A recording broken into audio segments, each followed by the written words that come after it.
तो 410 पे जब भी ये देखो ये चीज़ है ना, इसका जो गैप है ये और आम एसी का, इन दोनों में फ़र्क है, जिसकी वजह से हम लोग इसका यूज़ करते हैं। अब इसको आप रिड्यूसर भी बोल सकते हो, इसको आप एडेप्टर भी बोल सकते हो, इसको आप कनेक्टर भी बोल सकते हो, सब अलग अलग नाम लेते हैं, ठीक है। लेकिन बेहतर है कि एडेप्टर बोलो।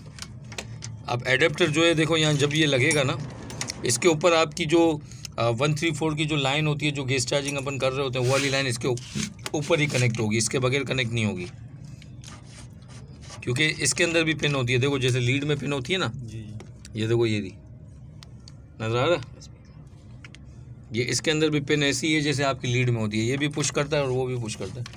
हाई प्रेशर गेज बंद करो, बंद कर दिया।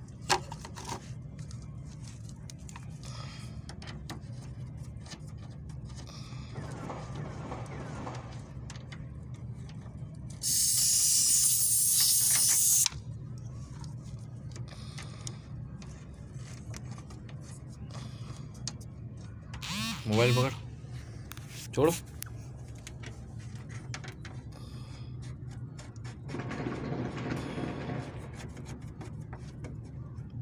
अब ये लगा दिया, अब इसको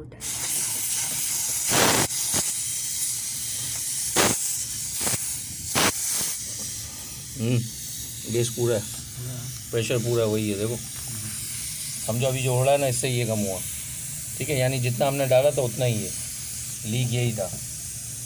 अगर ये इतना ना होता ना, यहाँ ये नहीं होता ना इतना, तो ये यहाँ होता। तो कितना टाइम बीत गया, 12 घंटे तो कहीं नहीं गए, 12 घंटे से भी ज़्यादा हो गया ना। तो हमने प्रेशर होल्ड किया था, किसी भी सिस्टम में आप प्रेशर होल्ड कर दो, 12 घंटे इनफ है। 12 घंटे के अंदर वो प्रेशर के निकल ही जाना है।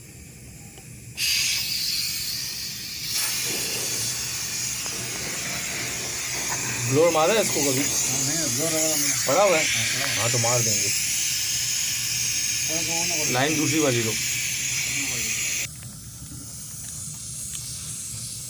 तो कभी भी ये लगाओ, एडेप्टर का यूज़ करो, ठीक है। ये लाइन असल में रबड़ इसका ख़त्म हो गया, इस वजह से थोड़ा तंग कर रही हैं। दूसरी लाइन दो मुझे। अब देखो कम से कम दिल सेटिस्फाई है कि कल हमने जब इसमें प्रेशर डाल के छोड़ा था तो 12-14 घंटे 18 घंटे के अंदर उस प्रेशर को गिर जाना चाहिए था। अब वो गिरा नहीं है, इसका मतलब यहाँ पर जो है, यहाँ पर जो हमने देखा था ना, वही मेन चीज़ थी, वही लीकेज था। अब अंदर जितना पाइप आपका जा रहा है, जो इंडोर आपका जा रहा है, कुछ भी लीक नहीं है, ठीक है। तो हमको पूरे सिस्टम को खोलने की ज़रूरत नहीं है। और सिस्टम भी आपका कौन सा है, कूलिंग कैपेसिटी 12,000 BTU है, हीटिंग कैपेसिटी 13,000 BTU है, ठीक है। यानी जब हीट ये कर रहा होगा तो कंप्रेसर के BTU जो साइकिल होगा ना, वो बढ़ जाएगा। अच्छा, कूलिंग पावर 1080 वाट का है, और 1080 वाट ये हीटिंग पावर पे भी रहेगा। कूलिंग रेटेड इनपुट 1500 वाट, यानी कंप्रेसर 1500 वाट का बोल रहा है ये। साउंड प्रेशर लेवल 52 dB, ठीक है। अच्छा, इसके अलावा rate voltage 250 to 220, rated frequency 50 hertz, climate type T1। अब देखो क्लाइमेट टाइप याद होगा, मैंने कल आप लोगों को बताया था T3, T2 आता है, T3 आता है, T1 आता है। तो T3 के जो कंप्रेसर होते हैं उनकी चिट में बाकायदा लिखा होता है कि क्लाइमेट टाइप कौन सी है। तो बेसिकली क्लाइमेट टाइप यही है कि T1 की सीरीज़ किस तरह का कंप्रेसर है, हर आउटर के यहाँ पर चिट पे लिखा हुआ होता है कि क्लाइमेट टाइप कौन सा है। अगर कोई परचेज़ करने जाता है एसी, उसको T3 कंपनी वाला कहता है, और T3 या क्लाइमेट टाइप लिखा हुआ नहीं है तो वो एसी लेने की ज़रूरत नहीं है आपको, तो आप मत लें। तो यहाँ पर देखें, अब ये तो आपका इन्वर्टर एसी है ना। अब इस इन्वर्टर एसी के अंदर देखें, इन्होंने मेंशन किया हुआ है कि क्लाइमेट टाइप क्या है आपका T1। तो इसी तरह T2 और T3 भी मिलेगा आपको मार्केट में। तो T3 की सीरीज़ जो होगी 70-80 का डिग्री जो, या 70 या 60 की डिग्री जो टेम्परेचर चल रहा होगा ना, उस पर भी आपका आउटर काम करेगा। तो T3 वाले आउटर जो होते हैं, जिसके सिंध में या जिसके वहाँ पर माहौल में ज़्यादा गर्मी होती है बाहर छतों पर, तो वहाँ पर ये लगा है। जिसके 10-20 आउटर लगे हुए हैं एक जगह पर, तो वहाँ पर T3 के क्लाइमेट वाले टाइप वाले लगा हुए एसी, ठीक है। अच्छा, आइसोलेशन आई है, रेफ्रिजरेंट 410 है। अच्छा, रेफ्रिजरेंट कितनी चार्ज होगी ये भी लिखा हुआ है, 0.82 kg, यानी 1 kg के आसपास, ज़्यादा नहीं, ठीक है। मॉइस्चर प्रोटेक्शन भी लिखा हुआ है। Operating pressure for discharge side 4.3 MPa, operating pressure for suction side 2.5 MPA, manufacture date वगैरह, ट्रेडमार्क, सब चीज़ इसके अंदर होता है। अब इसमें लाइन भी देखो कौन सी आ रही है, एक न्यूट्रल आ रही है, यानी न्यूट्रल और फेज़ एक आ रहा है, ठीक है, और एक इसकी कंट्रोल आ रही है। यहाँ अर्थ नहीं है, एक कंट्रोल है और एक न्यूट्रल फेज़ है, ठीक है। तो यहाँ ये हो गया। अब ये जब मैं AC चलाऊँगा तो इसके बाद ये लगाना, आपने लीड देखो गलत लगा दी। अब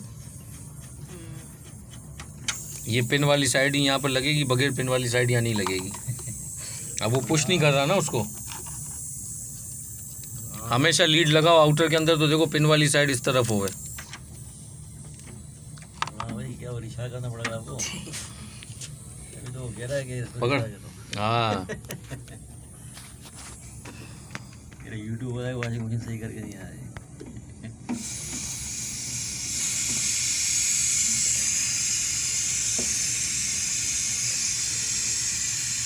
इसमें हवा किस तरह निकालेंगे, गैस हम लगा रहे हैं, ये निकल रही है ना। अच्छा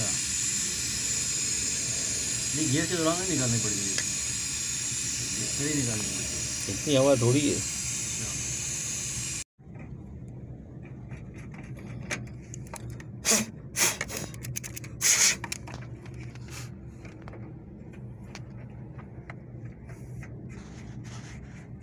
मैं समझता हूँ कि वॉशिंग मशीन से ज़्यादा इजी है AC और ये है, इसमें मतलब ज़्यादा मेहनत नहीं है। मेहनत किसी में भी नहीं है, हाँ नहीं मतलब उसमें टेक्निक का कमाल है। उसमें जो है ना थोड़ा सा मतलब ये सेटिंग जैसे उस दिन पुली ख़राब हुई थी, इसमें ये चक्कर नहीं है ना कि पुली ख़राब हुई, ये ख़राब हो गया, क्या हाल है इसमें ये पंचायत में। हाँ ना, डिस्पेंसर है ना, मैं आपको क्यों बोला डिस्पेंसर ज़्यादा हुआ है, उसको खोल के बनाना मुश्किल है, डिस्पेंसर को बनाना मुश्किल है। सही बात, पंचायत बहुत है उसमें। हाँ ना, अब ये हो गया।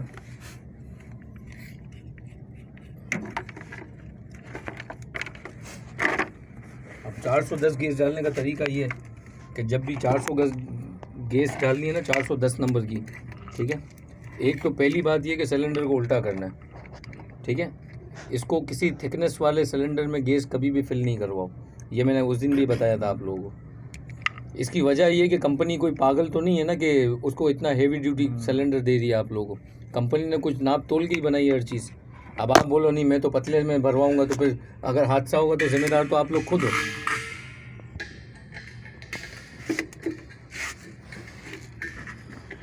अब 410 नंबर गैस अभी भी डालनी पड़े आपको, ठीक है। अब देखो प्रेशर 0 है, ठीक है। इसमें 2 घड़ियाँ भी आ जाएगी, हाई प्रेशर लो प्रेशर दोनों काम में आता है। सेट में जगह 2 घड़ियाँ थी नहीं नहीं, 2 घड़ी वाला भी सहूलत है ना हमारे लिए। हाँ? लो और हाई दोनों साथ चले।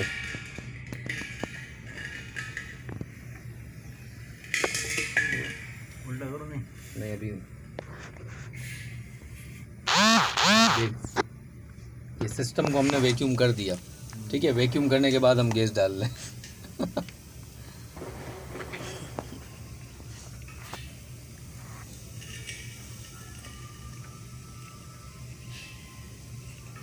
बन में देखो कितना प्रेशर, कम से कम 100-150 जितना जा सकता है बन में डाल दो, ठीक है। ये आवाज़ ऐसी है यार, ठीक है। लीड सही नहीं है, रबड़ ख़राब है, लीड दूसरी दे ये वाली। अच्छा हुआ 3 लीडर ले आया। ताइवान की लीडें अलग है ये। हाँ वो जो अपन ने पैकेट से लिए थे। क्या बोलते हैं मार्केट से खरीदे, क्या बोलते हैं उसको, हॉर्स पाइप। हॉर्स पाइप से। इन लीडों को कहते हैं हॉर्स पाइप। ये सारे एक ही तरह होते हैं, मतलब इसमें फर्क साइज़ है ना। अभी मैं आपको थोड़ी देर पहले जो एडेप्टर का बता रहा था 410 में अलग लगता है, लेकिन मैं समझता हूँ कि एडेप्टर से ज़्यादा आप एक 410 की लीड रख लें अपने पास। सिलेंडर का साइज़, उसका एक तरफ का सिलेंडर का साइज़ होता है 1/4 का, और दूसरी तरफ का उसका साइज़ होता है एडेप्टर का, यानी ये वाला साइज़ होता है बड़ा। तो वो इन्वर्टर में यूज़ होती है खाली। तो वो गैस वो लीड अगर रख लें तो उसमें ज़्यादा मुनासिब है हमारे लिए, क्योंकि एडेप्टर क्या जब आप लगा रहे होते हैं ना तो गैस उड़ती है, तंग करती है, बाज़ों का तंग कर रही होती है ये। चलाओ ऐसी। बंद में कितने का? बन में 150-100 जितना प्रेशर बन सकता है बना दो, क्योंकि इन्वर्टर है। अगर आप इसको बन में 100-150 का प्रेशर नहीं बनाओगे तो इन्वर्टर ऐसी बाज़ होगा खाली गैस में स्टार्ट भी नहीं लेता है। हाँ ये देखो 100-150 जो हो सकता है, क्योंकि इसके अंदर गैस पुश नहीं करोगे ना, बाज़ औक़ात इन्वर्टर एसी स्टार्ट नहीं होता है क्योंकि वो खाली होता है। 150 पे रुका हुआ है। नहीं कम पे रुका हुआ है, मैं गैस डाल ही रहा हूँ ना, अच्छा, क्योंकि इन्वर्टर एसी में सेंसर है, वो महसूस नहीं करेगा गैस को, तो स्टार्ट ही नहीं होगा आपका। और खाली में भी एक बार स्टार्ट ले ही लेता है। बाज़ औक़ात आप गैस डालते हैं लेकिन स्टार्ट नहीं हो रहा होता, वो या तो आपके लाइनों के एरर का मसला आता है, या तो सर्किट कार्ड जो इसका IPM लगा हुआ होता है वो ख़राब हो जाता है। अभी हम गैस डाल लें, ठीक है। अभी प्रेशर में डाल रहे हैं, देखें सिलेंडर सीधा रखा है मैंने, अभी प्रेशर डाल रहा हूँ खाली, ठीक है। क्योंकि जैसे ही स्टार्ट हो जाएगा, मैंने कंप्रेसर ये सिलेंडर उल्टा करके फिर गैस चार्ज किया जाएगा इसके अंदर। स्टार्ट हो गया अंदर से। अब ये गैस डालने का तरीका आज समझ लो। बंद में देखो गैस डाल रहा हूँ, अभी तक सिस्टम ऑन नहीं है, ठीक है। अभी तक गैस जा रही है। ये स्टार्ट फौरन नहीं होता मुझे, टाइमिंग है ना, आप 10 बार ऑन ऑफ कर दोगे। अगर फ़ौरन स्टार्ट होना होता तो कंप्रेसर को तो आपने ख़राब कर दिया, तो इसलिए टाइम लेता है। सर्किट अपने टाइम पे चलाता है उसको। फ्रिज इसीलिए तोड़ते हैं। घर वाले क्या करते हैं, फ़ौरन ऑन ऑफ करते रहते हैं, तोड़ जाता है। अगर बैकअप के लिए स्टेबलाइजर बीच में एक वॉल का काम नहीं कर रहा होता तो फ्रिज तोड़ा देवे ये लोग। बाज़ लूजिंग कनेक्शन होते हैं तो भी ख़राब हो जाता है। AC में भी आपको ख्याल रखना है कि लूजिंग कनेक्शन नहीं रहने चाहिए। कनेक्शन लूज़ है ना, सर दर्द है, सिस्टम ख़राब कर देगा आपका। तो प्लग जब भी लगाते हो तो उसका ये ख्याल रखो कि लूजिंग तो चाहिए ही नहीं। इसके ऊपर से ये चीज़ हटा दो।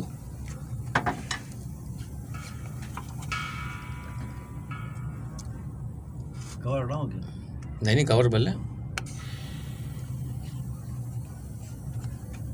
रोक के थोड़ा डालना हो रहा है। रोक के डालो, एक साथ डालो, जैसी आपकी मर्ज़ी है। बंदे अभी हम लोग वेपर गैस डाल रहे हैं, यानी प्रेशर डाल रहे हैं। ये बस एक बार स्टार्ट हुए फिर इसको एकदम से मैं लिक्विड डालूँगा 1 kg के आसपास। मतलब फ्रिज में कम डलती है, फ्रिज में पाओ और बहुत फर्क है इसमें। पाओ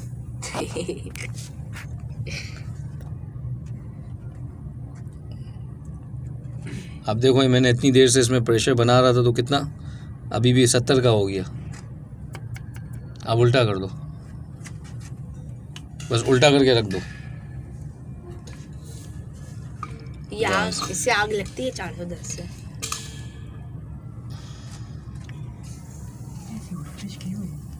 हाँ, अब थोड़ा लिक्विड भी पुश कर दिया मैंने, ठीक है। स्पेस का आया क्या? नहीं क्लीनिंग का बोल रहा है।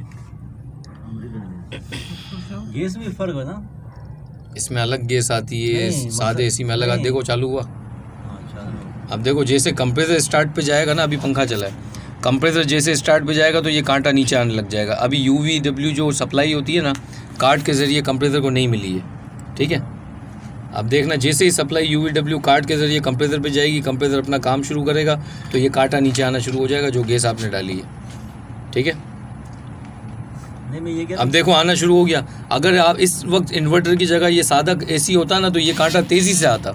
अब चूंकि ये इन्वर्टर AC है तो ये वेरिएबल की तरह चलता है। जिस तरह आप एक पंखे की स्पीड देख लें, आहिस्ते आहिस्ते बढ़ा सकते हैं, आहिस्ते आहिस्ते घटा सकते हैं, तो इसकी कंप्रेसर की स्पीड सेम इसी तर्ज पे चलती है।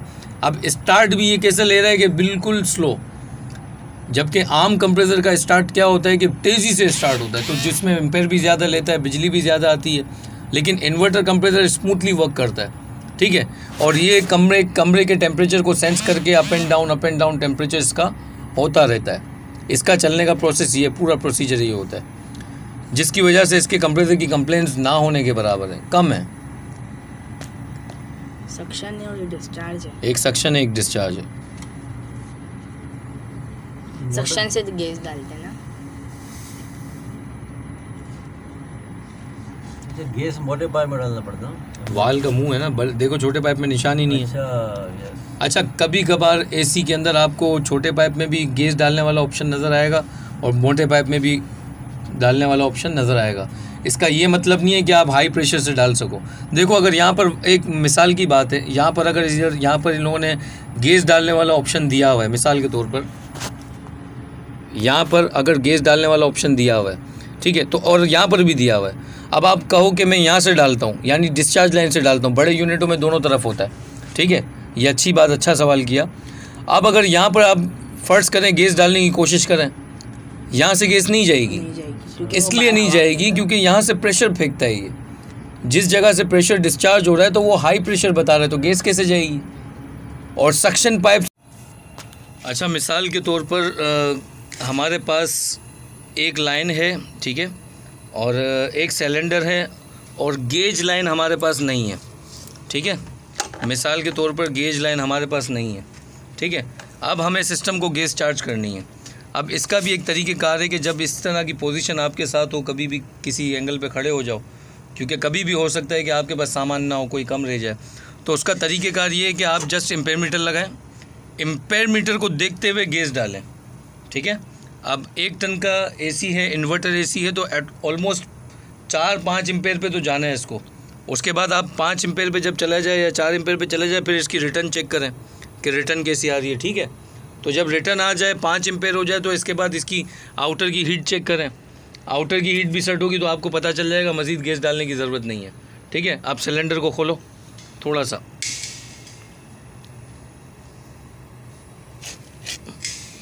हाँ उल्टा करो। अब 410 नंबर गैस ज़्यादातर उल्टी चार्ज करो, ठीक है, वेपर पे चार्ज नहीं करो। 2 गैसों का मिक्सचर है, इसलिए मिक्स होके जाना चाहिए। और अब देखो गैस जाना शुरू हुई है, तो यहाँ पर आइस आना शुरू हो गई। आइस का मतलब ये है कि आधी गैस हो गई, ठीक है। अब जैसे जैसे इसमें गैस जाती जा रही है, यहाँ पर आपको क्लियर नज़र आ रहा है, देखो इस पर 2.38 एम्पेयर आ रहे हैं। मैं फिर बता दूँ, एम्पेयर की फ्रीक्वेंसी जो है आपको 20 के अंडर रखनी है। आपको एम्पेयर की फ्रीक्वेंसी जो है वो 200-400 के अंदर नहीं रखनी है। 20 के अंदर जब आप रखेंगे तो आपको एक्चुअल एम्पेयर इसके नज़र आएंगे जो आपका इन्वर्टर एयर कंडीशन ले रहा होगा, ठीक है। अब आपकी सक्शन लाइन भी आपको महसूस हो रही होगी, आपको डिस्चार्ज लाइन महसूस हो रही होगी। एम्पेयर इसके बढ़ रहे हैं जैसे जैसे गैस इसके अंदर जा रही है, और आउटर की हीट भी जो है वो तेज़ होती जा रही है, ठीक है। तो कोशिश करें जब कभी आपके पास ऐसी सिचुएशन हो जाए कि आपके पास गेज लाइन अगर ना हो, मैंने निकाल इसलिए लिया क्योंकि बहुत सारे न्यू टेक्नीशियन हैं जिनको ये अंदाज़ा हो गया कि बाज़ों का गेज नहीं होता तो वो गैस चार्ज नहीं कर पाते, तो उनके लिए एक टिप्स है कि कभी भी इनको ये करना हो तो आप लोग सिर्फ एम्पेयर मीटर को इसके न्यूट्रल या फेज़ में कन्वर्ट करें, यानी कनेक्ट करें। न्यूट्रल या फेज़ में जैसे ही कनेक्ट करेंगे तो आपके पास एम्पेयर आना शुरू हो जाएंगे। जब एम्पेयर आना शुरू होंगे तो रिक्वायर्ड टेम्परेचर जो मशीन आपकी चल रही है अकॉर्डिंगली उसके हिसाब से ही आपको इसमें गैस डालनी है। जब एम्पेयर बढ़ने लगेंगे आपको रोक देना है, ठीक है। फिर आपको खुद अंदाज़ा हो जाएगा कि किस तरीके से आपको गैस डालनी है इसके अंदर। अभी आपके सामने देखें एम्पेयर चल रहे हैं हमारे 3.48 और गेज लाइन हमारा लगा हुआ नहीं है, जस्ट गैस अभी भी जा रही है। Gas inverter air condition gas हमारी ले रहा है, ठीक है। जैसे जैसे गैस ये लेता रहेगा हमारा एसी कूलिंग करता रहेगा, ठीक है। तो रिक्वायर्ड टेम्परेचर तक आपको आना है, रिक्वायर्ड सक्शन इसका इतना ठंडा हो जाए जो आपको समझ आ जाए कि ये काफ़ी है, हीट इसकी इतनी हो जाए आपको समझ आ जाए कि काफ़ी है। और प्लस इसके अंदर एम्पेयर मीटर को आपको बारीकी से चेक करते रहना है, मुसलसल चेक करते रहना है ताकि ओवर गेज जो है इसमें चार्ज ना हो जाए, ठीक है। ये तरीका सिर्फ तभी आपको यूज़ करना है जब आपके पास गेज लाइन ना हो। अगर आपके पास गेज लाइन होती है तो फिर तो आप गेज लाइन से इन्वर्टर एयर कंडीशन 410 गेज जो होती है उसका जो प्रेशर होता है 150 या 130 के आसपास बना सकते हो आप। अगर आपके पास R32 गेज है तो 115 या 120 का प्रेशर बना सकते हो। अगर आपके पास R22 गेज है तो 60 या 50 का प्रेशर आप बना सकते हो, ठीक है। तो आपको तीनों एसीज़ में इसी तरीके से आप गैस डाल सकते हो। एम्पेयर की सीक्वेंस के अकॉर्डिंग ही गैस चार्ज करें जब कभी इस तरीके के केस आपके पास हो कि आपके पास गेज लाइन ना हो, ठीक है। तो उम्मीद है वीडियो आप लोगों को अच्छी लगेगी। इस तरह की मज़ीद वीडियो देखने के लिए चैनल को सब्सक्राइब करें, बेल आइकन पे क्लिक करें ताकि अपलोडेड वीडियो का नोटिफिकेशन भी मिलता रहे और आप लोग वीडियो से फ़ायदा भी उठाते रहें। अब देखें अभी भी सिस्टम हमारा एक्टिव है और इस वक्त एम्पेयर ले रहा है यूनिट 3.88 और ये इंक्रीज़ हो रहे हैं, ठीक है। आपके सामने देखो एम्पेयर गिर नहीं रहे, एम्पेयर मज़ीद बढ़ते जा रहे हैं और जब तक बढ़ते जाएंगे जब तक गैस हम इसके अंदर चार्ज कर रहे हैं, ठीक है। आपके सामने देखें सिलेंडर जो है अभी भी उल्टा पड़ा है, लिक्विड फॉर्म में गैस चार्ज हो रही है 410। जैसे जैसे ये चार्ज होती रहेगी एम्पेयर इसके बढ़ते रहेंगे और उसके बाद इन दी एंड क्या होगा कि हम खुद अपनी मर्ज़ी से इसमें रोक देंगे। और इसको बज़ाहिर आप देखें आपको आउटर की हीट चेक करनी है, जैसे हम चेक कर रहे हैं आउटर की हीट भी बराबर चेक करनी है और आपको सिस्टम चेक करना है, पूरा सेक्शन कितना ठंडा हो रहा है आपको ये भी चेक करना है, ठीक है। डिस्चार्ज की आइस चली जानी चाहिए। तो ये सब चीज़ें जब आप चेक करेंगे तभी आप सेटिस्फाई रहेंगे कि आपका एयर कंडीशन कूलिंग करेगा। अब आप लोग देख सकते हैं कि 396 हो चुके हैं, ठीक है। ये 3.96 है, यानी कि 3 एम्पेयर 97 पे ये आ चुका है। 4 एम्पेयर की सीक्वेंस इसकी जो है 4.44 पे स्टैंड कर गया है। इसलिए स्टैंड कर गया है क्योंकि मैंने क्या किया है कि यहाँ से गैस इसकी रोक दी है, ठीक है। अब गैस यहाँ रोक चुका हूँ, रिटर्न इसका आ रहा है और हीटअप भी आ रही है, ठीक है। लेकिन मैं चाह रहा हूँ कि 5 एम्पेयर ये ले ले, ठीक है। गैस डालो। अब 5 एम्पेयर पे एम्पेयर मीटर देख के ही गैस डालनी है आपको, और आपको सेक्शन पकड़ के भी अंदाज़ा हो जाएगा कि देखें किस तरीके से परफॉर्म कर रहा है। तो जब कभी आपको किसी टाइप के भी एयर कंडीशन में गैस चार्ज करना पड़े तो अकॉर्डिंगली एम्पेयर भी आप डाल सकते हैं। ये आपको घबराने की या परेशान होने की ज़रूरत नहीं है, ठीक है। तो अब हम दिखाते हैं, देखो इसको उल्टा करो दोबारा सिलेंडर, ठीक है, खोल दिए। अब यहाँ पर गैस दोबारा जाना शुरू हो जाएगी, तो ये 4.49 जो था अब ये 5 पे कन्वर्ट होगा, ठीक है। तो जब कभी आपको गैस डालना हो, अगर आपके पास एमरजेंसी बेसिस में गेज ना हो, मीटर ना हो, ठीक है, तो मैनुफैक्चर्ड गेज अगर आपके पास नहीं है तो आप एम्पेयर मीटर की मदद से भी गैस डाल सकते हैं। सेम इसी तरह जिस तरह मैं दिखा रहा हूँ।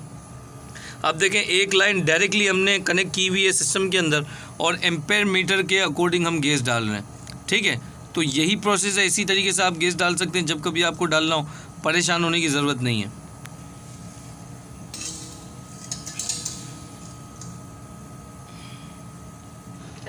अब देखो जिस तरीके से हम इसमें गैस चार्ज कर रहे हैं, 450 से 459 हो गया, 460 हो गया, 461। अब इसी तरीके से ये बढ़ता रहेगा जितना हमने गैस का प्रेशर इसमें फिलअप कर दिया। तो उम्मीद है वीडियो से आपको बहुत कुछ समझ आ गया होगा कि किस तरीके से इन्वर्टर एयर कंडीशन में गैस डाल सकते हैं। अगर मैनुफैक्चर्ड गेज आपके पास ना भी हो तो भी गैस डाल सकते हैं, अगर ये है तो फिर तो कोई बात नहीं, फिर इसको देख के आप गैस चार्ज कर सकते हैं, ठीक है। तो वीडियो को लाइक करें, वीडियो को शेयर करें और इस तरीके की मज़ीद वीडियो देखने के लिए हमारे चैनल को सब्सक्राइब करें ताकि अपलोडेड वीडियो का नोटिफिकेशन आप लोगों को बर वक्त मिल सके। अल्लाह हाफ़िज़, अल्लाह नेगेबान, फ़ी अमानिल्लाह।